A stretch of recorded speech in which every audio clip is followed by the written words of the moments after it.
जे करो नामावा हवे रा अरे जियो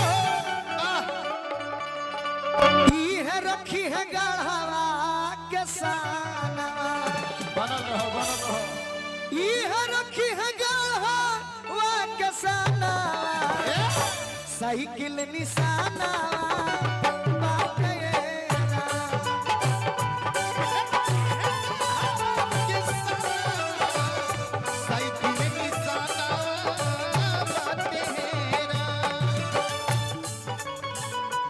हवे गरीब के जाना गिरिनाथ जे करना बाबा हवे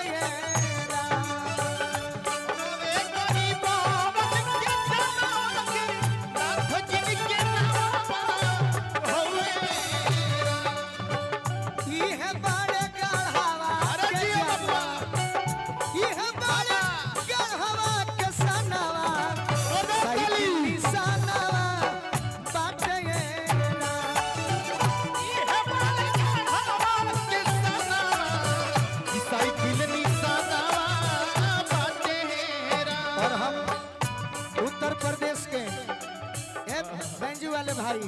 छोटे लाल अपने गार्जियन श्री व्यास जी गुण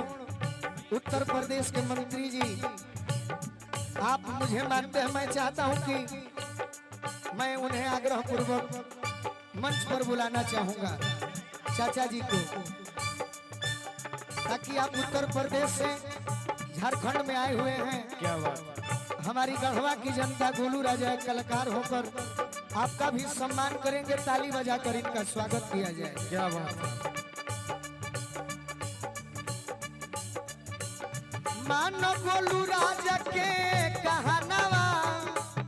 हर की कहाना, मानो गोलू राजा के कहानवा गरीब के भगवानवा होवे रा मन है विक्रम के कहाना, गरीब के भगवान होवे वोट दी हो साइकिल के निशानवा ओही जे वोट दी हो साइकिल के निशानवा सबके समानवा बाजिए रा वोट दी हो साइकिल के निशाना,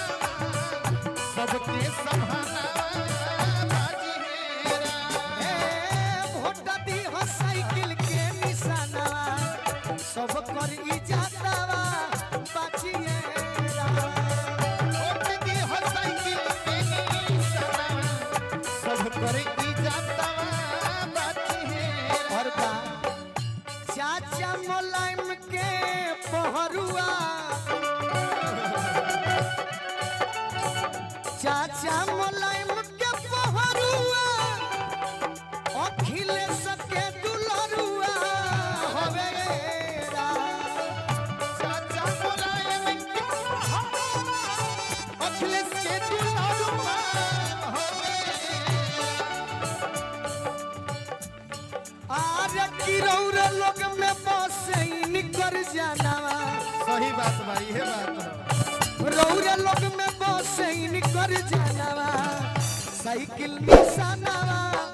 बाटे हो जाऊंगा लोग में बसे कर जाना कि साइकिल निशाना बाटे